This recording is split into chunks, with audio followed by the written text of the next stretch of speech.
짜장면, 짬뽕. 짜장면 먹을까? 짬뽕도 먹고 싶고. 근데 밥도 먹고 싶고. 어, 그냥 아무거나 먹자.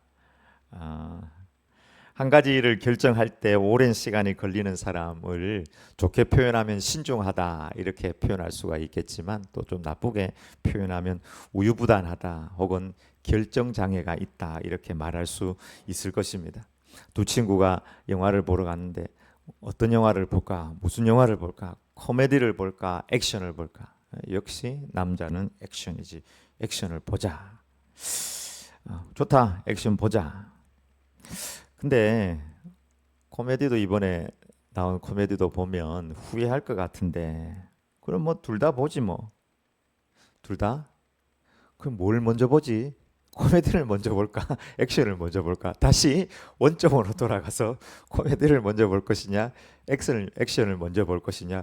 서로 이야기를 하다가 팝콘만 다 먹고 집어 돌아왔다는 그런 친구들의 이야기가 있습니다. 오늘 성경에 아주 우유부단함으로 말미암아 비극을 맞이하게 된 인물을 만나게 됩니다. 바벨론이 왕으로 세운 시드기야입니다. 바벨론이 왕으로 세웠지만 그가 바벨론에 대해서 반기를 들고 배반하여서 바벨론의 느부갓네살이 대군을 이끌고 올라와서 예루살렘 주변을 둘러싸고 토성을 쌓고 공격을 하고, 그때 성 안에는 극심한 기근이 있었습니다. 아주 극심한 기근. 성을 둘러싸 버렸으니까 그 기근 가운데 사람들이 어떻게 하겠어요? 끔찍한 기근이 그 안에 있었고, 그걸 자기 눈으로 다 보았고, 결국에는 성은 망했고 자기 눈 앞에서 자기 백성들이 죽어가고, 또 자기의 아들들도 자기 눈앞에서 죽는 것을 보게 되었고, 결국 시드기야는 산채로 두 눈이 뽑히는 그런 일이 있었고, 또 노사슬에 결박되어서 저 아픈 몸으로 이제 바벨론까지 끌려가는 그런 비극의 주인공이 되고 말았습니다.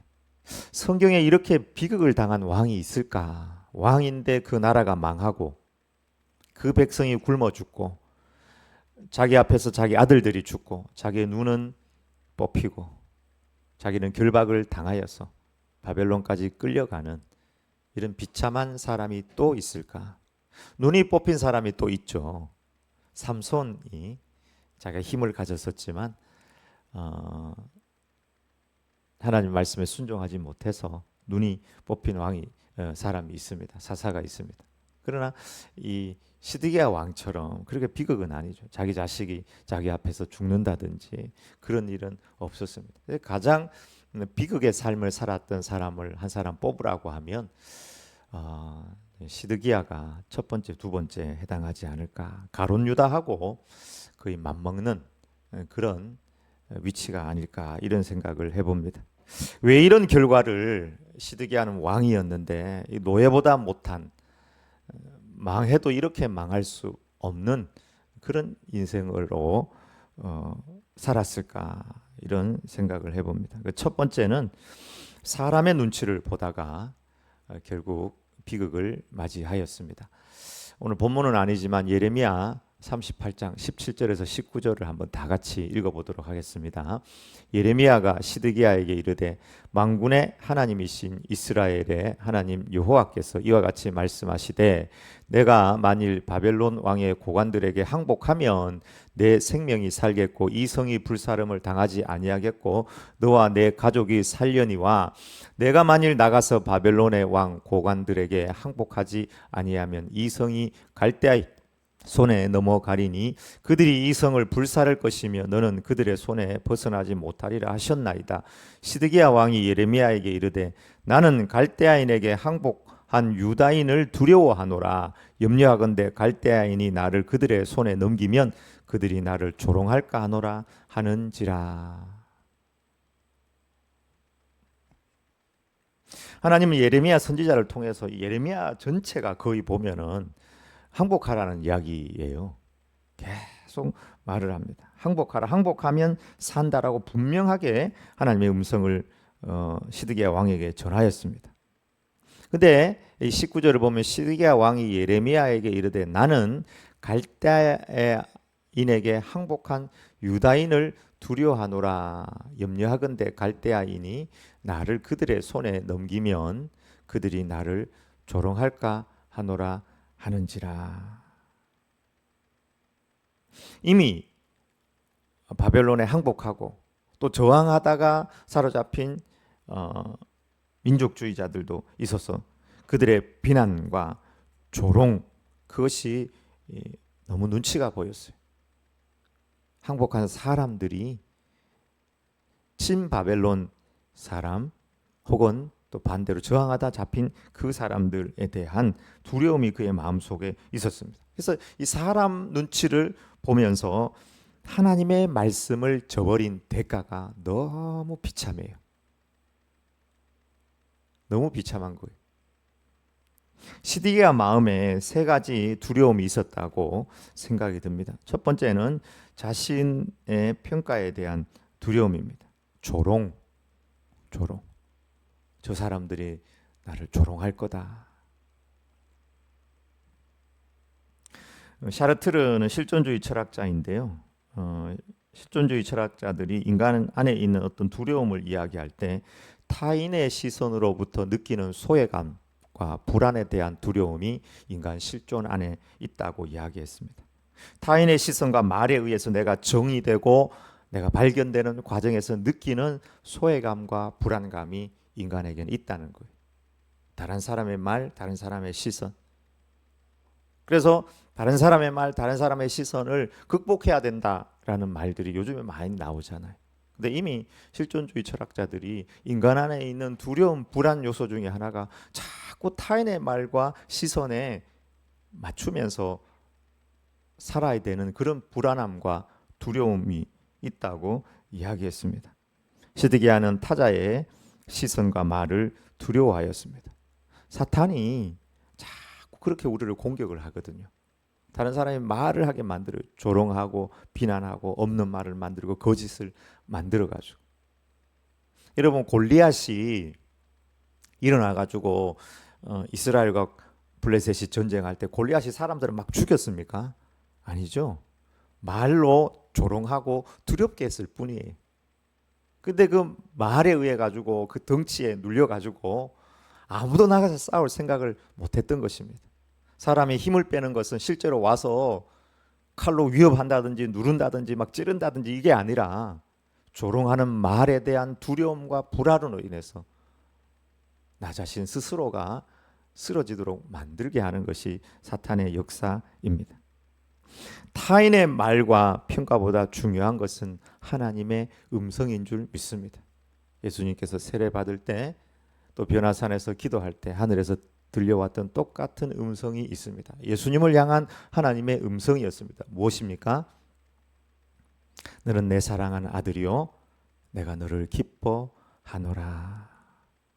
여러분도 이 음성을 들으시길 바랍니다. 여러분은 하나님의 사랑하는 자녀이고 하나님이 기뻐하는 사람들입니다. 아무리 내가 부족하고 못나고 연약해도 다른 사람이 어떤 말을 해도 예수님께서 십자가에 못 박혀 나를 위하여 대신 죽을 만큼 우리는 하나님 앞에 소중한 하나님의 자녀이고 부족한 것이 많아도 하나님의 기쁨입니다.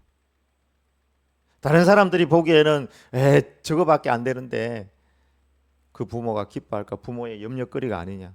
아니, 부모의 염려거리가 아니고 자식은 그 존재 자체로 부모의 기쁨이 되는 것입니다. 주님, 하나님의 말씀, 우리를 향한 하나님의 말씀, 나이가 들어도 내가 무능해도 연약해도 그 존재 자체로 하나님 기뻐하십니다. 사람은 비교하고 사람은 평가하지만 하나님은 있는 그대로를 실존을 받아주시는 분이 우리 하나님입니다. 두 번째, 첫 번째는 평가에 대한 두려움이 있었다면 두 번째는 상실에 대한 두려움이 있었습니다. 자신의 체면, 명예 혹은 부에 대한 상실입니다. 시드기야는 왕이었잖아요.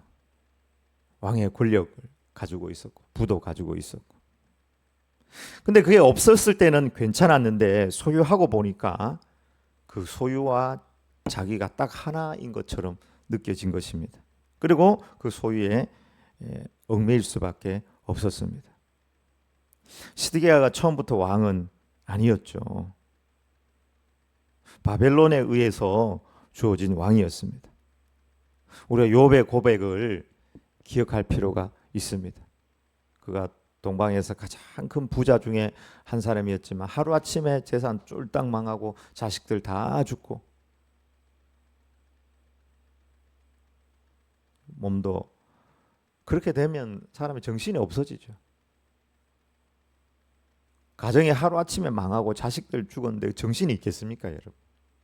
근데 그 가운데서도 하나님 앞에 예배하면서 내가 모태에서 알몸으로 나왔사온 적 또한 알몸이 그리로 돌아갈지라. 주시니도 여호와시요 취하시니도 여호와시니 오직 찬송 받으실 이는 여호와 하나님입니다. 이 제로 베이스 마인드, 제로 베이스 마인드. 우리는 태어나서 살면서 성인이 되고 가족을 가지고 친구를 가지고 사람들을 가지고 뭔가 직분을 가지고 이렇게 하면서 그게 다 처음부터 내 건 줄 알아요. 근데 어느 날 그 모든 것을 내려놓을 날이 있을 것입니다. 내 손조차도 내가 마음대로 할 수 없는 그날이 올 수 있습니다. 우리는 항상 제로 베이스 마인드를 가져야 될 것입니다.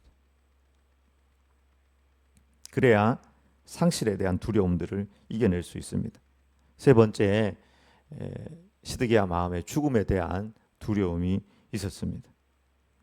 철학자들과 심리학자들은 인간은 근본적으로 죽음에 대한 두려움을 가지고 있다 이렇게 이야기합니다. 하이데크도 일종의 실존 철학자인데 존재와 존재자에 대한 이야기를 하면서 존재자는 가능성적으로 존재자로 있으면서 죽음에 대한 불안과 두려움을 필연적으로 가지게 된다. 존재자이기 때문에 존재하지 않을 가능성에 대해서 필연적으로, 이거는 어떻게 보면 필연이다 이렇게 이야기를 하고 있습니다. 그래서 누구나가 다 사실은 알고 보면 마음 저 깊은 곳에서 무에 대한, 죽음에 대한 두려움을 가지고 살아간다는 것이죠. 아무리 권력을 가지고 아무리 물질적으로 풍요로운 사람들, 미국에 지금 최고로 기분 좋은 사람이 트럼프고 또 누구야, 엑스 창업자, 자기 마음대로 할 수 있는 돈도 있고, 근데 그 사람 이런 죽음에 대한 두려움이 없을까요? 존재에 대한 두려움이 다 있는 거예요. 산책을 잠깐 나갔다가 한 어른이 보니까 차 뒷좌석에서 식사를 막 하시더라고요. 어떻 지나가서 보니까 고추장도 이렇게 놔두고 탁 퍼가지고 밥에 이렇게 막 비벼서 너무 맛있게 국도 이렇게 탁 터가지고 막 드시더라고요. 근데 혼자 여행을 하시는 것 같아요. 좋은 차는 아닌데 그렇게 이제 여행을 하다가 빨리 식사를 하시고 이제 주차장을 빠져나가다가 딱 서더니 문을 열고 연 상태에서 하늘을, 그리고 가을 하늘, 그리고 단풍, 산 이런 것을 막 사진을 찍고 차를 타고 가시더라고요. 제가 그 모습을 보니까 마음이 정말 이상하더라. 저 사람 인생에 있어서는 저것이 마지막일 수 있는 가을 하늘과 또 단풍과 이 경치들을, 그 시간과 공간을 조금이라도 한 번 더 사진으로 남기고 싶어가지고 사진을 막 찍고 가는 걸 보면서, 예전에는 뭐 그런 거 보면 그냥 뭐 그런가 보다 했는데 지금 그런 게 막 느껴지는 거예요. 젊었을 때의 어떤 삶의 무게감이나 어떤 시간의 무게감과는 전혀 다른 것을 느낄 수가 있었습니다. 이 시간과 공간이 마지막일 수도 있겠다. 그러면서 이런 생각이 들었어요. 어르신들이 이런 이야기를 하는데, 나이 들면 다 섭섭하다. 그런 얘기. 나이 들면 다 섭섭해진다. 그게 무슨 말인지 이해가 되더라. 그게 나이 들면 다 섭섭해지는 것 맞다. 마음도 많이 약해지고, 이 공간, 이 시간, 곧 모든 것을 뒤로 하고 정말 내 사랑하는 그 가족들, 사람들도 다 뒤로 하고 갈 날이, 다른 사람 대신해 줄 수 없는 내가 그 길을 가야 되는, 그것을 문득문득 느끼는 것이죠. 그래서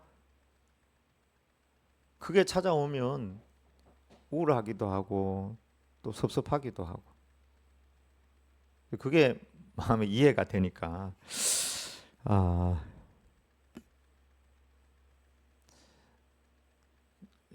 이런 걸 나도 느끼지, 이런 생각이 들었습니다.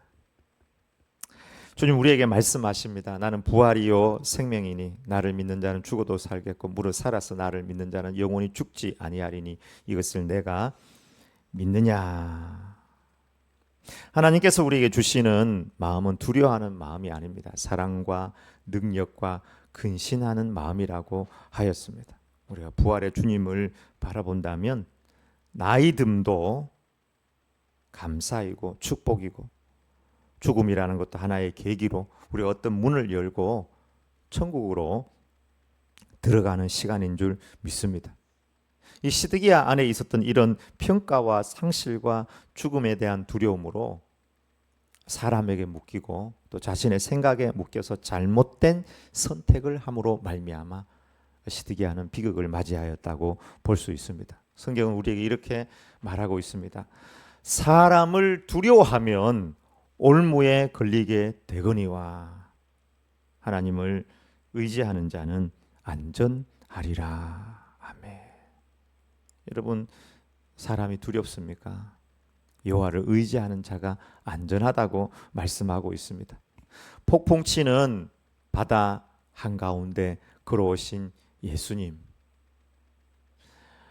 얼마나 두렵습니까? 모든 두려움과 절망이 그 제자들에게 임해 있는 그곳에서 예수님께서 처음 딱 한마디 하시죠. 안심하라 나니 두려워하지 말라.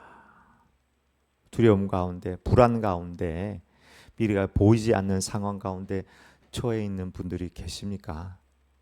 사람 눈치 보다가 내 생각과 사람의 방법에 어떤 것을 선택할 것이 아니라 예수님의 손을 붙들고 하나님의 뜻을 붙잡으시길 바랍니다. 저 그림은 운보 김기창 선생님이 그린 한국의 예수님 그림이, 아주 이상한 사람이 그린 게 아니라 예수님 가쓰시고 빠져있는 예수님. 우리 시대에도 마찬가지입니다. 어떤 모양 어떤 형태로든지 간에 오셔서 안심하라 나니 두려워하지 말라. 두 번째, 시드기야는 말씀을 저버림으로 비극을 맞이하였다고 볼 수 있습니다. 예레미야 38장 20절입니다. 다 같이 읽어보겠습니다. 예레미야가 이르되 그 무리가 왕을 그들에게 넘기지 아니하리이다 원하옵나니 내가 왕에게 여러 아렘바 여호와의 목소리에 순종하소서. 그리하면 왕이 복을 받아 생명을 보존하시리이다. 이 예레미야 새벽기도 이제 보고 있는데 앞으로도 보겠지만 또 이사야서도 마찬가지고요. 하여튼 여러 번 하나님의 마음과 말씀과 경고를 하세요. 5번, 10번을 이야기를 합니다. 분명하게 이야기합니다. 항복하면 살 수 있다. 눈물로 간곡하게 권면합니다. 그러나 시드기야는 하나님의 말씀보다 자신의 판단과 두려움으로 애굽과 바벨론 사람 사이에서 눈치를 보았습니다. 애굽 정도면은 저 군대와 저 힘이라면 내가 애굽을 의지하면 바벨론의 느부갓네살을 이기고 그래도 번영을 할 수 있지 않을까. 그 두 사이에서 눈치를 보다가 결국 두 눈이 뽑히고 말았습니다.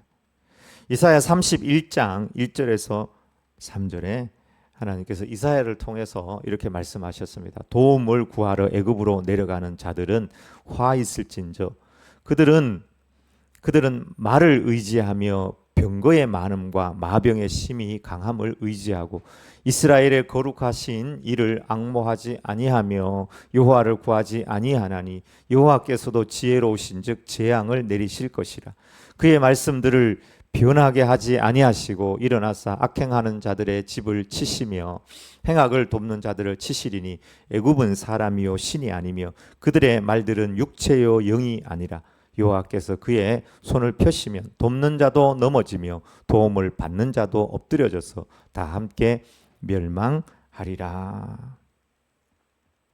시드기야 입장에서는 애굽은 현실이에요. 그들이 가지고 있는 마병과 군사와 또 군대와 무기와 병거 그 모든 것들 눈에 보이는 현물이고 실물이고 능력이고 힘이고 그것이 영이고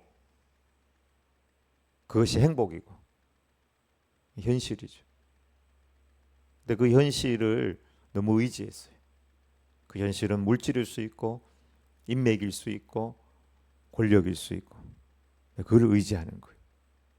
그 의지하는 그들을 향해서 그것을 의지하면서 이스라엘의 거룩하신 이를 앙모하지 아니하며 여호와를 구하지 아니하였다 이렇게 말하였습니다. 시드기야는 그 애굽의 현실을 신처럼 믿었습니다. 그리고 하나님도 버리고 말씀도 버렸습니다. 이곳에서 던지는 한 가지의 질문이 있습니다. 예레미야가 전한 말씀 또 이사야가 전한 말씀 항복하라 하는 말이 정말 하나님의 뜻일까? 여러분 일반적으로 외국이 우리에게 쳐들어오면 항복해야 되는 것이 뜻입니까? 아니면은 끝까지 사수하고 저항하고 또 나라와 민족을 지켜야 되는 것이 상식이고 일반적인 모두가 동의할 만한 생각입니까? 항복하라, 포기하라. 이거는 부정적인 예언이잖아요. 근데 우리는 지지 않는다. 나라와 민족을 위해서 저항하라. 이것이 어떻게 보면 긍정적인 뜻인데 하나님의 뜻일까? 이 둘 사이에서 이게 정말 하나님의 뜻이라고 시드기야가 그래도 생각했다면은 자기의 체면 내려놓고 처음엔 두려움 때문에 그런 것이고 체면을 내려놓고 하나님의 뜻이라는 확신이 있었다면 그 길을 선택했을 텐데 하나님의 뜻이라는 확신이 없는 거예요. 어떻게 구별할 수 있을까? 이런 부정적인 예언과 긍정적인 예언은 우리에게 딱 왔어요. 사탄이 아담 하와에게 와가지고 저거 먹어라. 근데 하나님 뭐라고 했냐? 저거 먹으면 죽는다고 했다. 저거 먹으면 죽는다는 말이 좋은 말입니까? 약간 부정적인 거잖아요. 먹으면 죽는다. 아니 처음부터 만들지 말든지 좀 만들어 놓고 먹으면 죽는다.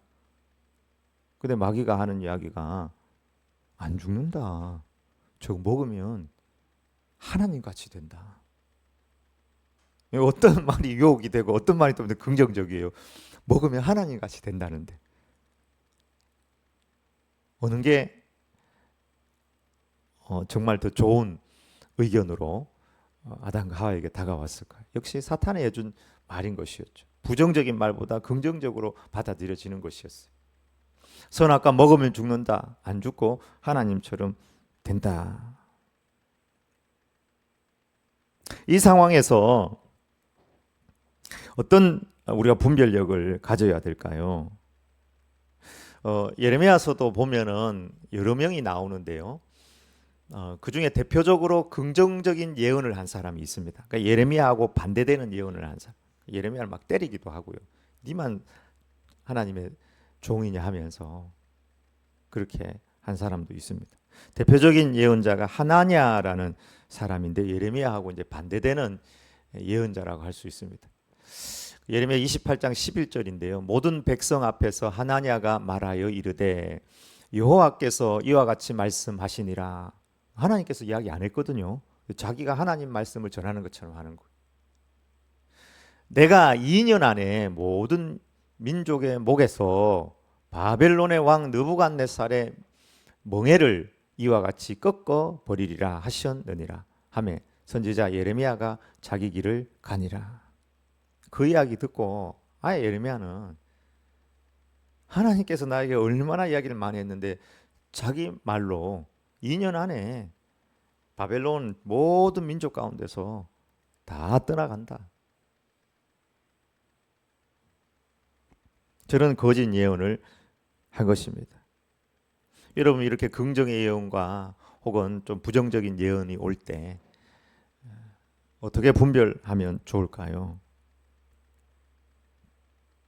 첫 번째 가장 중요한 기준은 저는 하나님에 대한 이해라고 생각을 합니다. 하나님은 어떤 분인가 이해하는 것이죠. 하나님이 어떤 분인가, 죄를 미워하시고 어제나 오늘이나 영원토록 동일하시고 일관되신 하나님. 감정에 근거하고 자기 욕망에 근거한 말은 귀를 즐겁게 하고 또 순간을 회피하게 할 수 있을 것입니다.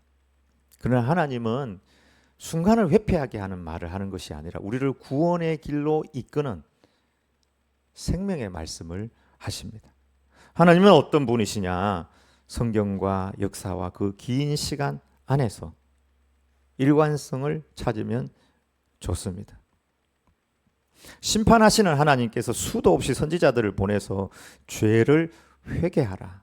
회개하지 않으면 망한다 하는 말씀을 하셨는데 하나님이 어떤 분인지 깨달으면은 하나님과의 친밀한 관계 속에서 심판의 때가 오는구나 하는 것을 알게 되는 것이죠. 심판이 정답인 것입니다.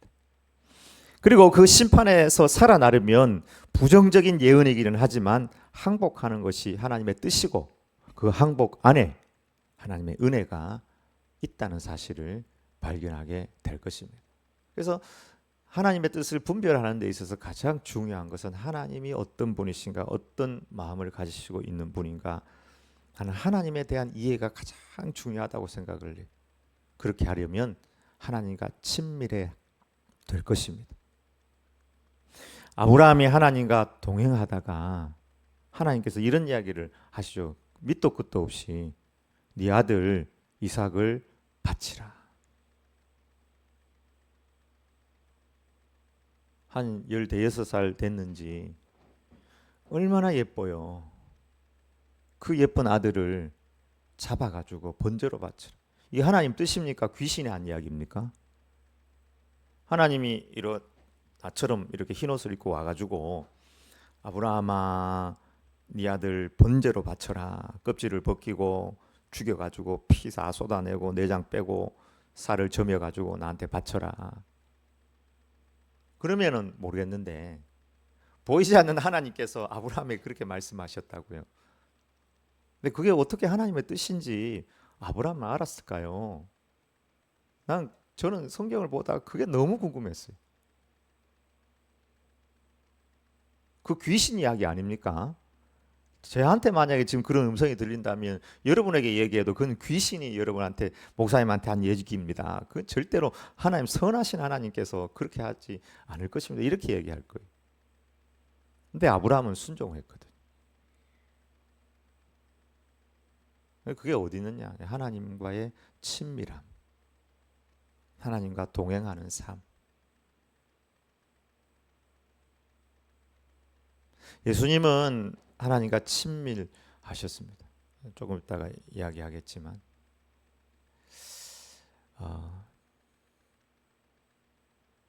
그 친밀함으로 십자가의 길까지 가셨습니다. 하나님의 뜻을 발견하고 인간적인 보통 생각 같으면 여러분 랍비 대학 세우면 얼마나 좋아요. 건물 짓고 랍비 대학 세우고 가말리엘, 힐렐 문화생들 이렇게 막 있는 것처럼 지저스 학파를 만들어 가지고 후학들 길러 가지고 백성들 가르치고 하나님의 뜻을 펼치고 얼마나 좋아요. 근데 예수님은 그런 랍비로서의 어떤 비전을 가지고 있지 않았고요. 십자가에 죽는 그 길을 향해 나갔거든요. 어떻게 수많은 인생의 많은 선택 중에 그 선택지를 선택하고 갔느냐는 얘기. 하나님과의 친밀함. 하나님의 뜻을 선택하는 것이죠. 하나님에 대한 이해와 하나님과의 친밀함. 두 번째는 예언의 성취입니다. 예언 성취 안 됐는데 하나님의 뜻을 어떻게 하느냐? 예레미야를 통해서 여러 가지 이제 예언과 사인들을 주셨는데요. 그 작은 예언의 어떤 성취들을 보면서 그 열매를 보면서 이제 이것이 하나님의 뜻이구나 하는 것을 이제 하나하나 깨닫게 되는 것이죠.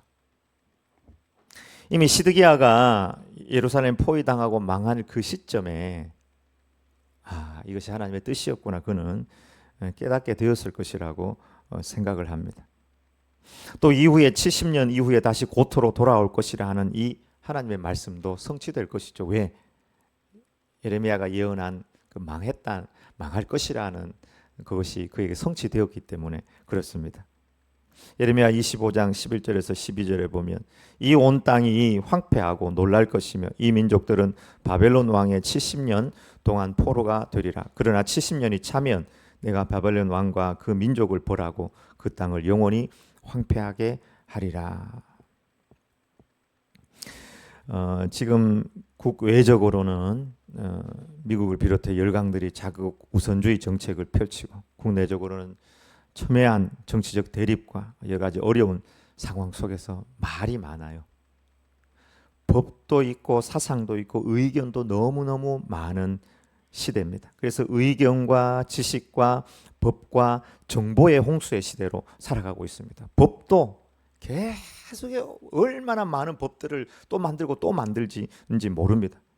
그 가운데서 우리가 하나님의 음성을 구별하고 순종하는 것이 중요합니다. 하나님과의 친밀함. 예수님은 기도와 말씀으로 하나님과의 친밀함을 유지하였습니다.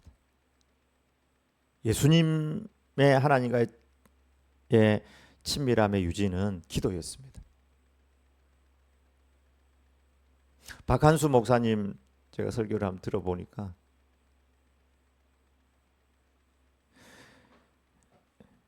요즘 시험 드는 사람이 많다. 옛날에는 시험 들어도 웬만하면 다 이겨냈다는 거예요. 왜? 열심히 기도했으니까.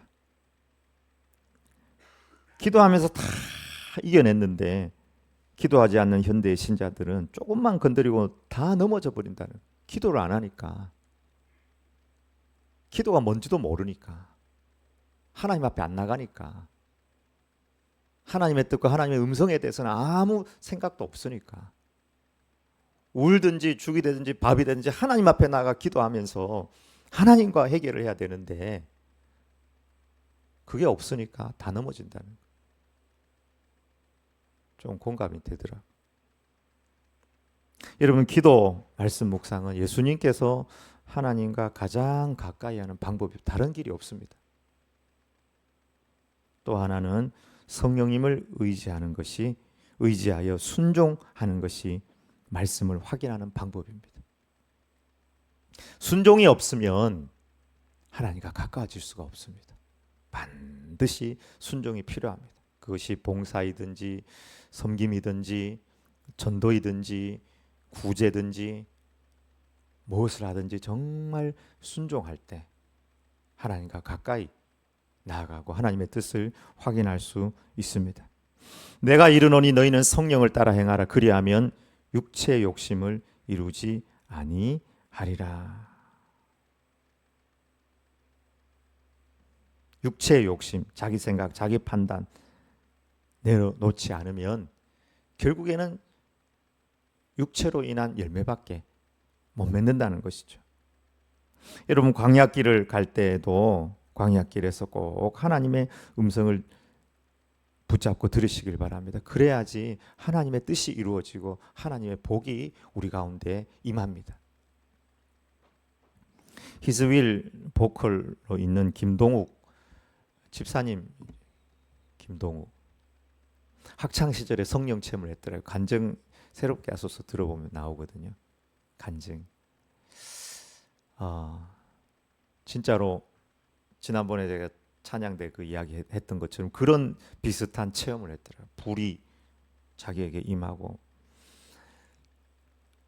그 음표 하나하나가 하늘나라로 올라가고, 그때는 음악 할 때가 아니에요. 학창 시절에 막 올라가고 거기서 하늘에서 다시 떨어지는 정말 성령 체험을 하고, SM 엔터테인먼트에 들어가가지고 동방신기 슈퍼주니어하고 같이 연습생으로 동방신기만큼이나 뜰 수 있는 그런 사람이었는데, 거기서 좌절을 맛봐요. 연습하면서 안면 마비도 오고 또 연습하면서 뭐 실수도 하고, 그래서 그걸 자기가 포기하고 뛰쳐나와요. 그리고 좌절, 꿈이 좌절되고 부모님 이혼하고 여러 이제 어려움들을 겪고 유학을 가야 되겠다고 또 유학을 가서도 아주 극심한 경제적 어려움을 당해요. 어느 정도 어려움을 당한 차비가 없어가지고 3-4시간씩 걸어가가지고 학교를 다녔다. 아무도 자기를 도와줄 수 없는 그런 상황.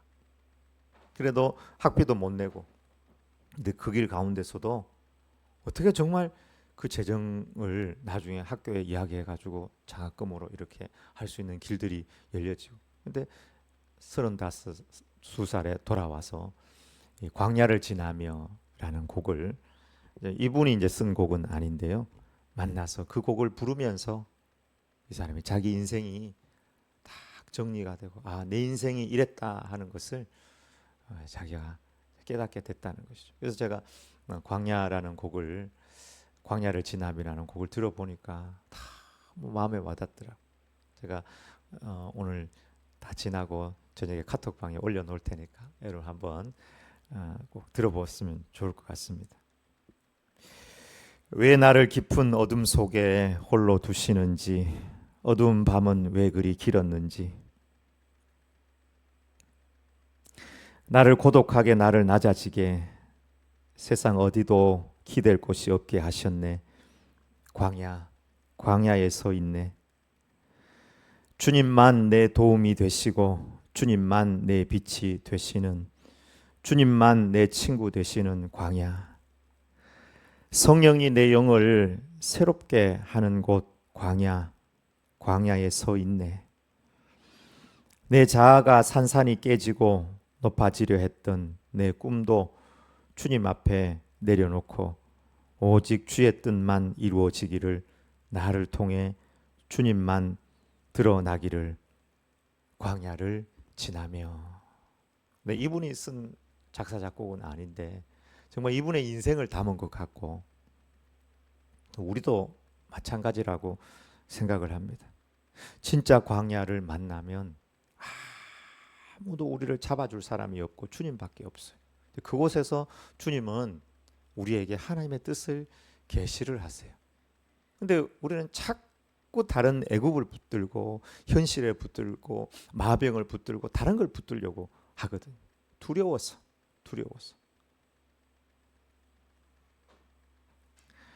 시드기야는 하나님을 붙잡아야 됐었는데 하나님을 붙잡지 못했었습니다.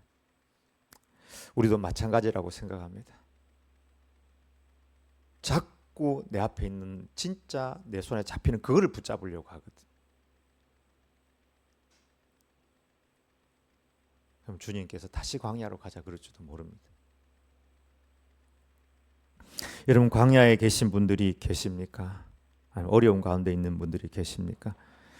주님을 만나고 주님의 음성을 듣고 주님의 뜻을 따르면 하나님의 뜻이 우리로 통해서, 나로 통해서 분명히 이루어질 줄 믿습니다.